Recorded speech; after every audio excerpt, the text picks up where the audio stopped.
welcome to Study IQ. I'm Nisha Chaudhary and this is the day 49 of our spoken English series. So let's get started with today's session in which we will be dealing with how to use idioms along with other high-level vocabulary during any conversation to make that particular conversation interesting and impactful. But before we move further with today's session, here is your yesterday's task, जहाँ पे आपको blanks को fill करना था. तो चलिए पहले उसी पे आते हैं. तो चलिए स्टार्ट करते हैं. I should think she was gobsmacked. यानी कि मुझे लगता है कि she was gobsmacked. अब इसी का सिनोनिम यहाँ यूज होने वाला है she was absolutely stunned. Double NED ये हो जाएगा stunned. नेक्स्ट एग्जाम्पल में आते हैं. Did he get very angry? क्या वो बहुत ज़्यादा गुस्सा हो गया था? Yes, I'm afraid he lost his temper. यानी कि उसने अपना आपा खो दिया था. थर्ड में आते हैं. Had he given up hope of being rescued? कि क्या उसने बचाए जाने के होप ही खो दिए थे, वो आशा ही खो चुका था इस चीज़ की. तो इसमें है कि yes, it was an act of desperation. कि हाँ वो बिल्कुल ही हताश हो चुका था. नेक्स्ट है. Was he terribly upset? क्या वो बहुत बुरी तरह से अपसेट था? तो ये है yes, he was absolutely. अब यहाँ पे upset का मैंने आपको बताया था heartbroken. heartbroken भी कर सकते हो या फिर स्लैश लगा के. चलो मैं यहाँ पे ऊपर ये देखो लिखने की ज़रूरत नहीं, मैं आपको यहीं पे दिखा दूँगी. ये है devastated, या आप इसको भी यूज़ कर सकते हो. दोनों ही इक्वली करेक्ट हैं, चाहे तो आप heartbroken यूज़ करो और चाहे devastated. नेक्स्ट में आते हैं. He must have gone mad. कि वो तो बिल्कुल पागल ही हो गया होगा. He did. अब यहाँ पे आंसर दिया गया है कि हाँ वो बिल्कुल हो गया था. He hit the roof. और ये भी हमने किया था he hit the roof. कि इतना पागल हो गया था कि एक्सट्रीम लेवल पे वो गुस्सा हो गया था. He hit the roof. अच्छा ये देखिए, हिट की तीनों फॉर्म्स यही रहती हैं, फर्स्ट सेकेंड और थर्ड हिट ही रहती है. कभी भी हिटेड मत कर देना, वो नहीं होता. नेक्स्ट है. आई बेट दे वर ओवर द मून. सो ये भी हम कर चुके हैं. ओवर द मून यानी कि बहुत ज़्यादा खुश होना. सो आई बेट कि हाँ मैं दावे से कह सकती हूँ कि वो बहुत ही ज़्यादा खुश थे. Yes they were absolutely. अब यहाँ पे आप कुछ भी यूज़ कर सकते हो. आप एक्सटेटिक यूज़ कर सकते हो, ECSTATIC एक्सटेटिक, या फिर आप इसकी बजाय यूफोरिक भी यूज़ कर सकते हो, EUPHORIC, या फिर आप इलेटेड भी यूज़ कर सकते हो, ELATED इलेटेड. कुछ भी आप इनमें से यूज़ कर सकते हो. नेक्स्ट है. She was really emotional. कि वो बहुत ज़्यादा इमोशनल थी. Wasn't she. और इसमें रिप्लाई आ रहा है yes she was in tears. यानी कि हाँ वो इतनी इमोशनल थी कि बस वो रोने ही वाली थी. लास्ट में आते हैं. Were the children over excited. क्या बच्चे ओवर एक्साइटेड हैं? तो इसका आंसर दिया जा रहा है यहाँ पे येस दे वर हिस्टेरिकल. अच्छा वर, ओके सॉरी, पास्ट की बात हो रही है तो यहाँ पे इसका आंसर दिया जाएगा दे वर हिस्टेरिकल.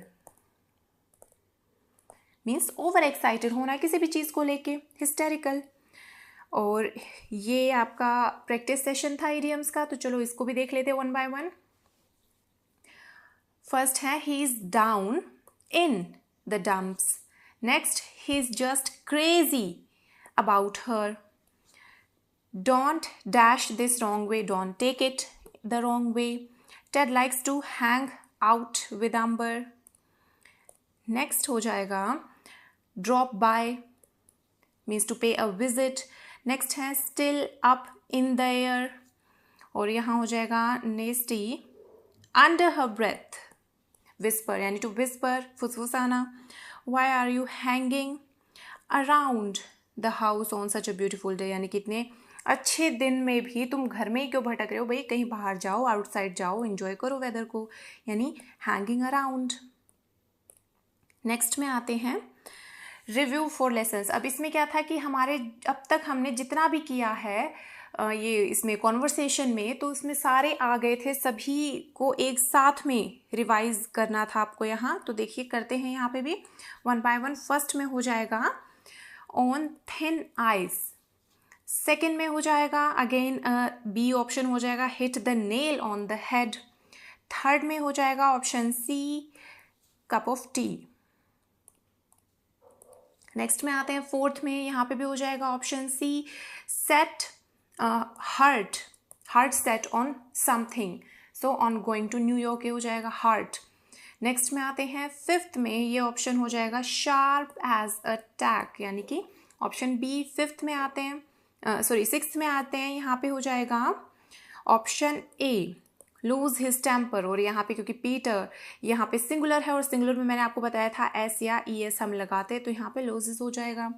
नेक्स्ट है सेवन्थ में, ऑप्शन हो जाएगा बी, हिट द बुक्स, यानी कि स्टडी करना स्टार्ट कर देना, पढ़ना स्टार्ट कर देना। नेक्स्ट में आते हैं, यहाँ हो जाएगा एट्थ में option number C, under her breath. Ninth में option number C again, when pigs fly. 10th में हो जाएगा आपका option number A, keep your chin up. 11th में हो जाएगा आपका option number B, stressed out. Next में आते हैं 12th में आपका हो जाएगा option number there was no point in, option A. 13th में हो जाएगा option number C, that really drives Nicol crazy, कि उसको बहुत इरिटेट कर देती है ये बात। नेक्स्ट हो जाएगा 14th में option number B, slack off, यानी कि बिल्कुल वेस्ट कर देना। नेक्स्ट 15th में ऑप्शन आपका हो जाएगा हैंड टू माउथ। तो ये थी आपकी प्रैक्टिस प्रीवियस सेशन की। और अभी एक काम करिए, जल्दी से आप यहाँ पे इसको स्क्रीन को पॉज करो और एक बार रीडिंग लो। आई होप आपने कर लिया होगा। तो चलिए नेक्स्ट में आते हैं, जल्दी से यहाँ पे भी स्क्रीन को पॉज करिए और एक बार रीडिंग लो। नेक्स्ट में आते हैं, ये लास्ट है पार्ट, तो इसकी भी जल्दी से एक बार रीडिंग ले लो। तो चलिए अब इसमें जितने भी वर्ड्स यूज़ हुए हैं, जितने भी इडियम्स बेसिकली यूज़ हुए हैं, तो चलो सभी को वन बाय वन उठाते हैं, उनका मीनिंग देखते हैं, उनका यूसेज देखते हैं। स्टार्ट करते हैं यहाँ से, टू चीयर समवन अप, यानी कि किसी को खुश कर देना, टू मेक समवन हैप्पी। देखो चीयर जहाँ पे भी वर्ड आ जाए मीन्स वहाँ पे हैप्पीनेस से रिलेटेड कोई ना कोई बात होगी, तो उसको खुश कर देना किसी भी पर्सन को।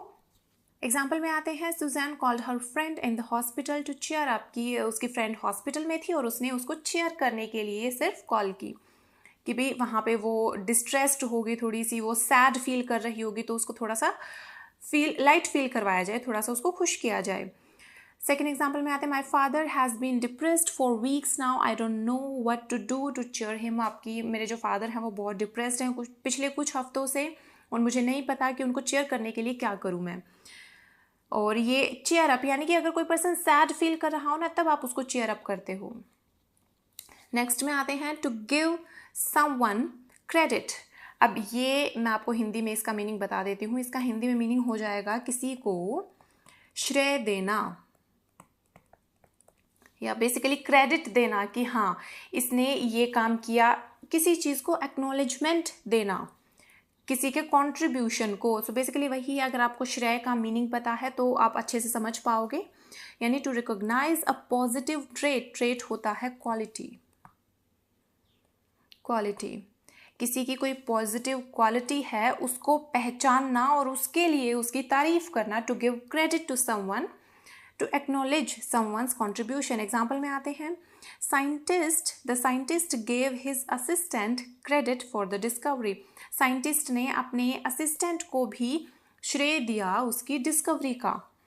सेकेंड है, I can't believe you asked your boss for a raise when your company is doing so poorly. कि मुझे तो यकीन भी नहीं होता कि तुमने अपने बॉस से ऐसे टाइम में रेज के लिए पूछा, यानी कि ऐसे टाइम में अपनी जो सैलरी है वो बढ़ाने के लिए पूछा, जबकि तुम्हारी जो कंपनी है वो बहुत ही पुअर परफॉर्म कर रही है। फॉर अ रेज, अब ये रेज जो है यहाँ पे रेज इन सैलरी, इसकी बात हो रही है। I must give you credit for your करेज, कि हाँ मुझे बिल्कुल तुम्हें श्रेय देना होगा। यहाँ पे बेसिकली एक ताना मारा गया है कि मुझे तारीफ करनी होगी तुम्हारी हिम्मत की, कि तुमने इस सिचुएशन में भी पूछ लिया उनसे सैलरी बढ़ाने के लिए, जबकि तुम्हारी कंपनी इतना पुअर परफॉर्म कर रही है। नेक्स्ट में आते हैं, to give credit where credit is due, यानी कि जो पर्सन डिजर्व करता है उस पर्सन को श्रेय देना, उस पर्सन को एक्नॉलेजमेंट देना, उसको थैंक्स देना। एग्जाम्पल में आते हैं, I will be sure to thank you when I give my speech. मैं इस बात का बिल्कुल ध्यान रखूंगी कि तुम्हें भी मैं थैंक यू कहूँ जब मैं अपनी स्पीच दे रही होंगी। I always give credit where credit is due. मैं हमेशा ही उन लोगों को क्रेडिट देती हूँ जो डिज़र्व करते हैं इसको, जो हकदार होते हैं उस क्रेडिट के। नेक्स्ट है गुड थिंकिंग। ये तो बहुत ही ईजी सा है, यानी कि गुड प्लानिंग, गुड आइडिया आप इसके केस में बोल सकते हो। आप एग्जाम्पल देख लेना, बहुत ही ईजी है ये, इसमें कुछ एक्सप्लेन करने का नहीं है। नेक्स्ट में आते हैं to have a heart of gold, यानी कि कोई पर्सन जो बहुत ही काइंड है, बहुत ही दयालु है और जो बहुत ही उदार भावना रखता है अपने दिल में, उसके लिए हम ये टर्म यूज़ करते हैं, इडियम यूज़ करते हैं to have a heart of gold. Example में आते हैं Alexander has a heart of gold and always thinks of others before himself, कि वो पहले दूसरों के बारे में सोचता है बजाय कि खुद के। नेक्स्ट है you adopted 5 children from a Romanian orphanage, you have got a heart of gold, कि तुमने 5 बच्चों को अडॉप्ट किया तो बिल्कुल तुम बहुत ही काइंड हो, बहुत जेनरस हो। You definitely have a heart of gold. Next में आते हैं हेल्प योर सेल्फ। ये बहुत ही अच्छी टर्म है ये, और बहुत ही फॉर्मल टर्म है ये। ऐसा भी नहीं है कि कोई स्लैंग यूसेज है इसका, आप सिर्फ फ्रेंड्स के साथ में बोल सकते हो, आप कहीं पे भी इसको यूज़ कर सकते हो। और जब भी आपको जैसे खाने के लिए कहीं पे इनवाइट किया जाए, किसी भी मील के लिए, लंच डिनर, कहीं पे भी आप अपने कलीग्स के साथ में हो, आप अपने वर्क प्लेस पे कहीं पे हो, तो उस टाइम पे ये बहुत ही कॉमनली यूज्ड फ्रेज हो जाता है, यानी कि हेल्प योर सेल्फ, यानी सर्व योर सेल्फ। बेसिकली अगर आप किसी के घर पे गए हुए हो और अगर सामने वाला पर्सन आपको बोल रहा है that help your self, that means वो आपको ये बोल रहा है कि शर्माइए मत, ये खाना आप लीजिए, कि अपने आप से लीजिए खाना। तो एग्जाम्पल में आते हैं हेल्प योर सेल्व्स। अच्छा, अब यहाँ पे 2 टर्म्स यूज हुई हैं, एक तो है योर सेल्फ, एक है your selves. Your self singular है और उसको प्लूरल बनाने के लिए एफ को हटा के VES लगा दिया गया है, जो मैं बिल्कुल स्टार्टिंग के सेशंस में कवर कर चुकी हूँ। नेक्स्ट में आते हैं, अच्छा हाँ, इसी एग्जाम्पल में अब दोबारा से आते हैं। अब देखिए help yourselves to cookies and coffee, कि भाई अपने आप ही तुम उठा के लेते रहो जिसकी भी तुम्हें ज़रूरत हो। That means serve yourselves said Maria before the meeting started. Meeting start होने से पहले मारिया ने ये कहा।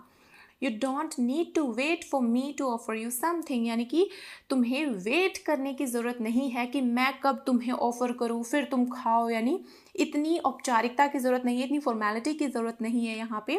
Please just help yourself to whatever you want, कि अपने आप से उठाओ, ले लो, अपने आप से सर्व कर लो जो भी तुम्हें चाहिए। नेक्स्ट में आते हैं just what the doctor ordered, यानी कि कोई ऐसी चीज़ जो एग्जैक्टली उस पर्टिकुलर टाइम पे उसकी रिक्वायरमेंट थी, उसकी ज़रूरत थी, जो उस समय पे चाहिए था, एग्जैक्टली वही ऐसा कुछ हो जाना, यानी just what the doctor ordered. तो एग्जाम्पल में आते हैं Martin wanted a hot drink after spending the day skiing, और मार्टिन को हॉट ड्रिंक चाहिए थी कोई स्कीइंग के बाद में। A cup of hot cocoa just what the doctor ordered, यानी कि a cup of hot cocoa, basically a cup of hot coffee, ये वही था कि जो एग्जैक्टली उसको उस टाइम पे चाहिए था। नेक्स्ट में आते हैं our trip to Florida was so relaxing. हमारी जो ट्रिप थी फ्लोरिडा की वो बहुत ही रिलैक्सिंग थी, उसमें हमें बहुत ही रिलैक्स फील हुआ। It was just what the doctor ordered, कि ये एग्जैक्टली वही थी जिसकी हमें सबसे ज़्यादा ज़रूरत थी उस टाइम पे। नेक्स्ट में आते हैं टू मेक अ बंडल, यानी कि बहुत ज़्यादा रुपए कमाना। अब जैसे हिंदी में बोलते हैं ना कि भाई तुम तो नोट छाप रहे हो, यानी कि अगर आप किसी बहुत अच्छी जॉब में हो कि वहाँ पे आपको सैलरी काफ़ी अच्छी मिल रही है, तो वहाँ पे आपके फ्रेंड्स आपको बोलते हैं कि तुम तो नोट छाप रहे हो, that means you are making a bundle, that means you are making a lot of money. Example में आते हैं Bob's friend Charles made a bundle in the stock market and retire at the age 45, यानी कि उसका जो friend है Charles, उसने बहुत सारे रुपए बनाए, यानी कि कमाए स्टॉक मार्केट में, और वो 45 में रिटायर हो गया। नेक्स्ट है Sarah made a bundle selling her old fur coats on eBay, कि उसने अपने ओल्ड कोट्स को ईबे पे, एक साइट है ये, इस पे बेचा और बहुत सारे रुपए कमा लिए। A website where you can buy and sell used things. Next है टू बी ऑन एज, यानी कि बहुत ज़्यादा नर्वस होना और बहुत ज़्यादा इरिटेबल, कि भाई कोई भी आपको थोड़ा सा भी बोले, आप अचानक से इरिटेट हो रहे हो किसी भी बात को लेके, छोटी से छोटी बात को लेके, that means you are on edge. Example में आते हैं, whenever Susan feels on edge she takes several deep breath and starts to feel more relaxed, कि जब भी उसको लगता है कि वो बिल्कुल ही एज पे है, यानी कि एक ऐसी स्टेट में है कि वहाँ पे वो ईजीली इरिटेट हो सकती है, यानी कि बिल्कुल चिड़चिड़ेपन की स्टेज में है, उसकी एज पे है, उसके किनारे पे है, तो उस टाइम पे वो क्या करती है, डीप ब्रेथ लेती है और फिर से वो रिलैक्स्ड फील करना स्टार्ट कर देती है। नेक्स्ट एग्जाम्पल में आते हैं, ever since his car accident Neil has felt on edge, यानी कि जब से उसका कार एक्सीडेंट हुआ है तब से वो चिड़चिड़ा हो गया है, यानी कि ऑन एज बेसिकली वही है कि चिड़चिड़ा हो जाना। नेक्स्ट है आउट ऑफ दिस वर्ल्ड। इसका वैसे लिटरल मीनिंग तो अगर देखा जाए तो ये हो जाएगा कि भाई इस दुनिया से बाहर का होना, मतलब इस दुनिया का ना होना। तो इसका वैसे मीनिंग क्या आ जाएगा, डिलीशियस। वैसे देखा जाए ना तो इसका सिर्फ खाने के केस में मीनिंग नहीं है, ये हम किसी भी कॉन्टेक्स्ट में यूज़ कर सकते हैं। कोई भी चीज़ जो है वो एक्सट्रीमली इम्प्रेसिव है, एक्सट्रीमली इम्प्रेसिव, कि वो बहुत ही ज़्यादा अच्छी है, उसके लिए हर उस चीज़ के लिए हम बोल सकते हैं that particular thing is out of this world. तो सिर्फ खाने के केस में नहीं है, खाने के केस में डिलीशियस को हम बोल देते हैं, अदरवाइज बाकी और किसी भी चीज़ में हम बोल सकते हैं। और इसके सिनोनिम्स में आप ले सकते हो, मैं यहाँ पे नीचे नोट डाउन कर रही हूँ। Magnificent, MAGNIFICENT, magnificent. एक और सिनोनिम आप इसका लिख सकते हो, and that is marvellous, MARVELLOUS, marvellous. इसको आप नोट डाउन कर लेना, ये भी आप यूज़ कर सकते हो इसकी बजाय। सो एग्जाम्पल में आते हैं, फर्स्ट एग्जाम्पल है, Mrs Fields oatmeal raisin cookies are out of this world, कि वो बहुत डिलीशियस हैं। और यही है कि इसमें भी नेक्स्ट में भी एक खाने के बारे में, सूप के बारे में बताया गया है कि वो भी बहुत डिलीशियस है, और आप किसी भी चीज़ में इसको यूज़ कर सकते हो। नेक्स्ट में आते हैं, टू पिग आउट। अब देखिए, पिग, इसको हमने पहले भी यूज़ किया है एक इडियम में, व्हेन पिग्स फ्लाई, यानी कि ऐसा कभी नहीं होने वाला। और यहाँ पे क्या है, टू पिग आउट, और ये हम यूज़ करते हैं कि कुछ लोग होते हैं वो बिल्कुल भुक्कड़ की तरह खाते हैं, है ना, कि भाई उनको तो काफ़ी टाइम से खाना जैसे नसीब ही नहीं हुआ, ऐसे टूट पड़ते हैं खाने पे, तो उनके लिए ये टर्म यूज़ होती है, टू ईट ग्रीडीली, यानी बिल्कुल लालचियों की तरह खाना। टू स्टफ वन सेल्फ, की ठूस लेना। स्टफ वैसे होता है कि बिल्कुल भर देना किसी चीज़ से, सो वही बात हो गई, ठूस लेना, वहाँ पे हम यूज़ करते हैं टू पिग आउट। और एक्चुअल में आपको एक बात बताती हूँ, जो पिग्स हैं वो इतना ज़्यादा नहीं खाते, इनफैक्ट उनकी ये क्वालिटी होती है कि जितनी उनको भूख होती है वो खाने के बाद में तुरंत पीछे हट जाते हैं। जैसे बाकी और स्पीशीज़ में क्या है, एक्सेप्ट ह्यूमन बींग्स, कि उनको ये नहीं होता कि भी उनको पता नहीं चल पाता कि कब उनकी भूख मिट चुकी है, उनके सामने आप जब तक चारा वगैरह रखे रहोगे वो खाते ही रहेंगे। लेकिन पिग्स के केस में क्या होता है, जितनी इनको रिक्वायरमेंट होती है उतनी लेते हैं और पीछे हट जाते हैं। लेकिन फिर भी आई डोंट नो व्हाई ये टू पिग आउट ये एक ऐसा फ्रेज बना रखा है जो कि इसका उल्टा काम करता है, यानी कि ये उस पर्सन के लिए हम यूज़ करते हैं जो ठूस ठूस के खाता हो। तो चलिए एग्जाम्पल में आते हैं। अच्छा, एक और चीज़ आप ये ध्यान रखना, टू पिग आउट, अब देखिए यहाँ पे उसके बाद में ऑन समथिंग ये लगाना भी ज़रूरी है। To pig out on something, उसके बाद में वो डिश आ जाएगी जिस भी चीज़ की बात हो रही है कि भी इसको खाया जा रहा है, इस पर्टिकुलर खाने को। तो अब आते हैं एग्जाम्पल में, Ted pigged out on hot dogs, की जो टेड है वो बिल्कुल टूट पड़ा हॉट डॉग्स पे and hamburgers at the barbecue, इस जगह पे, and then got a stomach ache, और उसके बाद में पेट दर्द हो गया कि इतना खा लिया उसने। सेकेंड एग्जाम्पल में देखते हैं, Nicole stop pigging out on cookies और you will never be able to eat your dinner. तो यहाँ पे उसको ये कहा जा रहा है निकोल को कि बिल्कुल ऐसे ठूसना बंद करो कुकीज़ को, अदरवाइज़ तुम डिनर नहीं खा पाओगी। कई बार बोलती है ना माँ हमें घर पे कि गलत टाइम पे तुम खा रहे हो, शाम के टाइम पे खा रहे हो, डिनर नहीं खाओगे, फिर अब ये खाना बंद करो। तो वही बात थी यहाँ पे। चलिए नेक्स्ट में आते हैं, नेक्स्ट है हमारी कॉन्वर्सेशन। तो अब स्टार्ट करते हैं। देखिए अब यहाँ पे क्या है, सुजैन जो है, जो टेड और निकोल की जो मदर है, stage home and baked cookies, तो वो घर पे ही रहती है और वो उसने कुकीज़ बनाई थी। वो कुकीज़ बनाती है actually, bakes, present, simple present, यानी ये बात चल रही है प्रेजेंट की। Susan decides to cheer up her husband, वो डिसाइड करती है अपने हस्बैंड को थोड़ा सा हैप्पी करने की, चीयर अप करने की। और Bob loves her homemade cookies, और बॉब को ये पसंद है जब वो कुकीज़ बनाती है। सो इसमें निकोल सजेस्ट, यानी कि निकोल जो है वो सजेशन देती है she start a cookie business, की अल्टीमेटली कि भी वो कुकीज़ का बिजनेस क्यों नहीं स्टार्ट कर देती है। एक ओवरव्यू है कॉन्वर्सेशन का, तो चलिए स्टार्ट करते हैं। सुजैन बोलती है Bob I baked cookies for you. इस पे बॉब का रिप्लाई होता है that's so nice of you dear, you have got a heart of gold, यानी कि तुम बहुत ही काइंड हो। सुजैन इस पे बोलती है go ahead and pick out, कि जाओ और टूट पड़ो इन पे, मीन्स खाओ इनको। सो इस पे बॉब बोलता है दीज आर डिलीशियस। आगे चलते हैं। सुजैन बोलती है I thought they might cheer you up, कि मुझे लगा कि भाई ये तुम्हें चीयर अप कर देंगे, ये तुम्हें थोड़ा सा खुश कर देंगे। You have been in a bad mood lately, कि तुम बहुत बुरे मूड में हो आजकल। बेसिकली बैड मूड का आपको पता ही है, यानी डिप्रेशन वाला जो एक फेज़ होता है, उसके लिए हम ये टर्म यूज़ करते हैं कि बुरे मूड में है वो तो अभी। नेक्स्ट है, इस पे बॉब बोलता है I guess I have been a little on edge, कि हाँ मैं थोड़ा सा एज पे चला गया था, एक्सट्रीम लेवल पे चला गया था, यानी कि मैं थोड़ा सा चिड़चिड़ा हो गया था, ये मैंने आपको बताया था। तो नेक्स्ट है but these cookies are just what the doctor ordered, लेकिन ये जो कुकीज़ हैं ये एग्जैक्टली वही चीज़ है जिनकी मुझे सबसे ज़्यादा ज़रूरत थी। इतने में निकॉल आती है यहाँ पे, तो वो बोलते डू आई स्मेल कुकीज़, क्या मुझे जो खुशबू आ रही है वो कुकीज़ की है। इस पे सुजैन बोलती है yes Nicole help your self, कि हाँ निकॉल, और ये लो अपने आप से उठाओ और खा लो।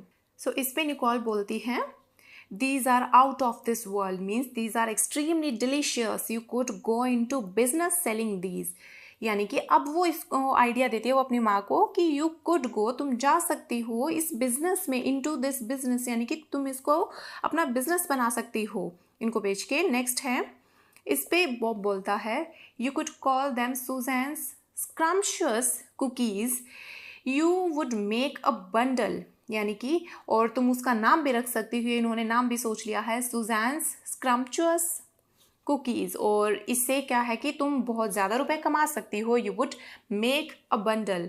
तो इसमें सुजैन बोलती है good idea good thinking. Nicole बोलती है इस पे don't forget to give me credit, कि मुझे क्रेडिट देना मत भूलना, मतलब मुझे ये इसका श्रेय देना ज़रूर तुम, क्योंकि आइडिया तो मेरा ही था ना, for the idea after you are rich and famous, कि जब तुम रिच हो जाओ फेमस हो जाओ तो मुझे क्रेडिट ज़रूर दे देना इस चीज़ का। नेक्स्ट इस पे सुजैन बोलती है you know I always give credit where the credit is due, यानी कि इस पे बोलती है सुजैन कि तुम्हें तो पता ही है मैं हमेशा उस चीज़ को या उस पर्सन को क्रेडिट ज़रूर देती हूँ जहाँ पे रिक्वायर्ड है, यानी कि जो पर्सन एक्चुअल में डिज़र्व करता है। तो ये थी कॉन्वर्सेशन, और ये आपको प्रैक्टिस करना है। और अल्टीमेटली आते हैं हमारे वोकैबुलरी पार्ट में। अच्छा, यहाँ पे हम आज सीखेंगे कि क्वालिटीज़ को किस तरह से डिस्क्राइब कर सकते हैं हम ऑफ पर्सनल हीरोज़। अब हीरो किसको बोलते हैं, एक्चुअल में इसका मीनिंग क्या होता है वो भी देखेंगे हम। तो यानी कि बेसिकली यहाँ पे क्या है, उन लोगों के बारे में हम बात करेंगे जिनको हम एडमायर करते हैं, जिनकी तारीफ़ करते हैं हम। तो अब देखते हैं, स्टार्ट करते हैं। First word is heroine. अब हीरोइन का मीनिंग क्या होता है, देखिए your heroine is a woman you admire for her ability और पर्सनल क्वालिटीज़, यानी कि ऐसी कोई भी लेडी जिसकी आप क्वालिटीज़ को एडमायर करते हो, जिसकी क्वालिटीज़ की आप तारीफ़ करते हो, जिसकी एबिलिटीज़ आपको जो बहुत पसंद हैं, उसको आप हीरोइन अपनी मान सकते हो। और क्या सबसे बड़ा मिसकंसेप्शन है हमारे यहाँ पे कि हम जो एक्ट्रेसेस होती हैं इनको हम ये मान लेते हैं कि वो हीरोइन है, एक्चुअल में वो हीरोइन नहीं होती, दे आर जस्ट एक्ट्रेसेस। और हीरोइन कोई भी वो लेडी हो सकती है जो आपको इंस्पायर करती है, आपकी माँ भी हो सकती है, घर में अगर बाहर कहीं जाके देखते हो तो आपकी टीचर हो सकती है, कोई भी वो लेडी जो आपको इंस्पायर करती है वो हो सकती है। नेक्स्ट है करेज, इसका आपको पता ही है कि बहुत ज़्यादा ब्रेव होना। नेक्स्ट है डिग्निटी। अब डिग्निटी का मीनिंग हो जाता है, इसका अगर मैं शुद्ध हिंदी में आपको मीनिंग बताऊं, गरिमा, कि गरिमा में रहना, डिग्निटी में रहना, यानी कि आप ये भी बोल सकते हो मर्यादा, यानी कि मर्यादा, यानी कि डिफ़िकल्ट सिचुएशन में काम एंड कंट्रोल्ड मैनर में रहना। नेक्स्ट है ह्यूमिलिटी। अब ह्यूमिलिटी बोलते हैं हम, इसका भी मैं यहाँ पे हिंदी में मीनिंग लिख देती हूँ, विनम्रता, ह्यूमिलिटी, विनम्रता, और यानी कि यहाँ पे क्या है, the quality of not believing you are better or more important than others. मतलब बेसिकली वही है कि खुद को दूसरों से ऊपर नहीं समझना कि भाई सब मैं ही मैं हूँ, वो सभी मेरे नीचे हैं काम करते हैं, वो नहीं समझना। बिल्कुल डाउन टू अर्थ पर्सन होना, एकदम हम्बल पर्सन होना, जैसे कि यहाँ पे दिया गया है। और ह्यूमिलिटी ये जो है ये एक्चुअल में नाउन फॉर्म है, यानी विनम्रता, ये यूज़ किया गया है यहाँ पे। और इसके आप सिनोनिम्स में यूज़ कर सकते हो। एक और वर्ड है मोडेस्टी, इसका मतलब भी वही हो जाता है विनम्रता। इसके अलावा आप इसको ह्यूमिलिटी को यहाँ पे हम्बलनेस भी लिख सकते हो, HUMBLENESS, हम्बलनेस आप ये भी बोल सकते हो विनम्रता के लिए। तो चलिए नेक्स्ट में आते हैं, इंस्पायर समबडी, यानी किसी को प्रेरित करना। तो अच्छा आप देखिए, अब ये इंस्पायर है जो, ये हो गई हमारी वर्ब, और वर्ब का मतलब कुछ भी करना या होना। तो अब देखिए यहाँ पे इसका मीनिंग हो जाता है प्रेरित करना या प्रेरित होना, गेट इंस्पायर्ड वो भी आप बोल सकते हो, प्रेरित करना या होना। लेकिन यहाँ पे देखिए इंस्पिरेशन, अब ये हो गया हमारा नाउन, देखो ब्रैकेट में यहाँ पे इसके बाद में यहाँ पे लिखा हुआ है एंड, मीन्स नाउन है ये, और यहाँ पे इसका मीनिंग हो जाता है प्रेरणा। तो आप देख पा रहे हो दोनों में डिफरेंस है, एक तो प्रेरित करना या होना और दूसरा है प्रेरणा। यानी जो नाउन फॉर्म है वो सिर्फ नाम लिखा जाता है और वर्ब में एक्शन होता है। नेक्स्ट में आते हैं, अब देखिए यहाँ पे आइडलाइज समबडी, यानी कि किसी को आइडल बना लेना अपना। और बेसिकली आइडल जिसको भी बनाते हैं तो आपने ये चीज़ सुनी होगी, आइडल वर्शिपिंग, यानी कि उसकी पूजा की जाती है। जैसे हम देवी देवताओं की पूजा करते हैं, उनका आइडल सामने रख के, आइडल बेसिकली कहा जाता है प्रतिमा को, उनकी प्रतिमा सामने रख के जो हम पूजा करते हैं। तो अगर उसी को वर्ब फॉर्म में यूज करेंगे, that means to idealise someone. Next है डेडिकेशन। अब डेडिकेशन, इसका एग्जैक्ट मीनिंग हिंदी में हो जाता है समर्पण। तो अब देखिए, the hard work and efforts that somebody puts into an activity, यानी कि हार्ड वर्क और अपने एफर्ट्स, अपनी मेहनत जो किसी एक्टिविटी में कोई पर्सन डालता है, क्योंकि वो दे केयर अबाउट इट, क्योंकि वो चाहते हैं ऐसा करना, तो उसके लिए हम ये टर्म यूज़ करते हैं डेडिकेशन, समर्पण। और डेडिकेट समथिंग, यानी कि किसी को समर्पित करना, ये वर्ब फॉर्म हो जाएगी। और आप ये भी बोल सकते हो dedicate yourself to something, कि खुद को किसी चीज़ के प्रति समर्पित कर दो, वो भी बोला जा सकता है। नेक्स्ट में आते हैं, have a go at somebody, SB यानी कि समबडी। इसका मीनिंग हो जाएगा किसी को क्रिटिसाइज करना। To have a go at somebody means कि आप उसको क्रिटिसाइज कर रहे हो। नेक्स्ट है लुक अप टू समबडी। अब लुक अप टू यानी कि किसी पर्सन को एडमायर करना, उसकी बहुत ज़्यादा रिस्पेक्ट करना। और लुक अप टू, आप इस तरह से इस चीज़ को समझिए। देखिए यहाँ पे है लुक अप, अप यानी ऊपर, यानी कि ये आप उनके लिए यूज़ करोगे जो आपसे या तो ओल्डर हैं, एज में बड़े हैं, या फिर आपसे पोजीशन में ऊंचे लेवल पे हैं, हायर पोजीशन पे हैं, तो वहाँ पे आप इसको यूज़ कर सकते हो लुक अप टू समबडी। यानी कि किसी पर्सन को देख के इंस्पायर होना कि हाँ मैं इन जैसा बनना चाहता हूँ, वहाँ पे हम इसको यूज़ करते हैं। तो यहाँ पे नेक्स्ट है फॉलो इन समबडीज फुटस्टेप्स, और इसका भी वही मीनिंग है, ये दोनों आप सिनोनिम्स में ले सकते हो। इसका भी वही मीनिंग हो जाएगा to do the same work और be as successful as somebody before you, कि किसी को देख के आपके अंदर से ये इच्छा होती है कि हाँ बिल्कुल जैसे जैसे इन्होंने काम किया है मुझे भी वैसे ही काम करने हैं, उन्हीं के फुटस्टेप्स को फॉलो करना है। तो ये थी हमारी वोकैब, और अभी ये जितने भी वर्ड्स हमने अभी देखे हैं यहाँ पे उन सबको यूज़ कर लेते हैं सेंटेंसेस में। तो एग्जांपल्स पे आते हैं। माई हीरोइन वॉज मदर टेरेसा, मेरी हीरोइन जो थी वो मदर टेरेसा थी। आई एडमायर्ड हर करेज, मैं उनकी करेज को बहुत एडमायर करती थी। उनकी डिग्निटी को, यानी उनकी जो मर्यादा जो थी कि वो जो कैसे अपने आप को रखती थी, किसी भी सिचुएशन में काम रखती थी, वो वहाँ पे उनको मैं बहुत एडमायर करती हूँ। उनकी ह्यूमिलिटी को मैं बहुत ही ज़्यादा एडमायर करती हूँ, यानी कि उनकी जो हम्बलनेस थी, डाउन टू अर्थ जो वो पर्सनैलिटी थी, उसको मैं बहुत ज़्यादा एडमायर करती हूँ। More than anyone, she inspired me to devote my life to looking after people. तो यहाँ पे देखिए कि यहाँ पे ये कहा गया है कि सबसे मोर देन एनीवन, यानी सबसे ज़्यादा ज़रूरी तो ये है कि सबसे ज़्यादा तो मैं इस वजह से उनको अपनी हीरोइन मानती हूँ क्योंकि शी इंस्पायर्ड मी, उन्होंने मुझे प्रेरित किया था टू डिवोट। अब डिवोट का मीनिंग हो जाता है वही अर्पण कर देना, समर्पित कर देना। माई लाइफ, मेरी life, to looking after people, और टू लुक आफ्टर का मीनिंग हो जाता है केयर अबाउट सम पर्सन, यानी कि वो उनकी इस चीज़ से मुझे बहुत प्रेरणा मिलती है कि वो जैसे केयर अबाउट यानी कि लोगों के जैसे देखभाल करती थी वो।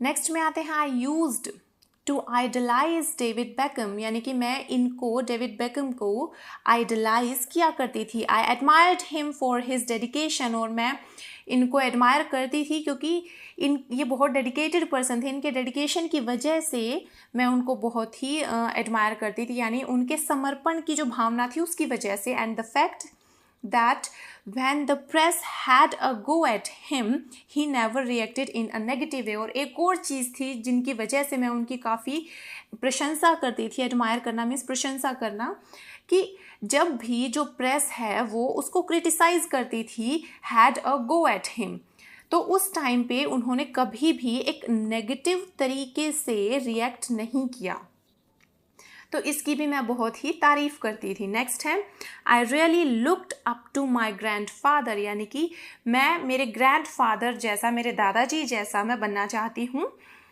He was a lifeboat captain for 20 years, कि वो एक लाइफ बोट कैप्टन रहे हैं 20 साल से। ओके, यहाँ पे एक्चुअल में ना ग्रामेटिकल एरर है, यहाँ पे होना चाहिए ही had been a lifeboat captain for 20 years and showed remarkable bravery, और बिल्कुल ही ऐसी ब्रेवरी उन्होंने दिखाई है, ऐसी बहादुरी दिखाई है जो याद रखने लायक है। रिमार्केबल जो है ऑन मैनी ओकेजन्स, बहुत से ओकेजन्स पे। One day I hope to follow in his footsteps, तो एक दिन मैं ये आशा करती हूँ कि मैं बिल्कुल उनके जैसी बन जाऊँगी, उनके फुटस्टेप्स को फॉलो करूँगी, यानी कि जो वो क्या करते थे मैं भी वही क्या करूँगी। तो ये सारे वर्ड्स को हमने यूज़ कर लिया है इनमें। और अभी ये रहेगा आपका टास्क, आपको ये इनके आंसर्स लिख के मुझे सबमिट करवाने हैं कि आप किसको आइडलाइज करते हो। ये कोई भी पर्सन हो सकता है या हो सकती है, आपके घर में, आपके बाहर, कहीं भी हो सकता है, और उसका रीज़न आपको ज़रूर बताना है, क्योंकि जब तक आप रीज़न नहीं बताओगे तब तक आप अपने आंसर को एक्सपेंड नहीं कर पाओगे। और हमें क्या है, हमें एक्सपेंड, जितना एक्सपेंशन हो सके अपने थॉट्स का वही करना तो सीखना है। तो ये सारे आंसर्स आप लिख के मुझे सबमिट करवाना, और आप यहाँ पे मुझे सबमिट करवा सकते हो। So guys, thanks for listening, just keep practising and be safe.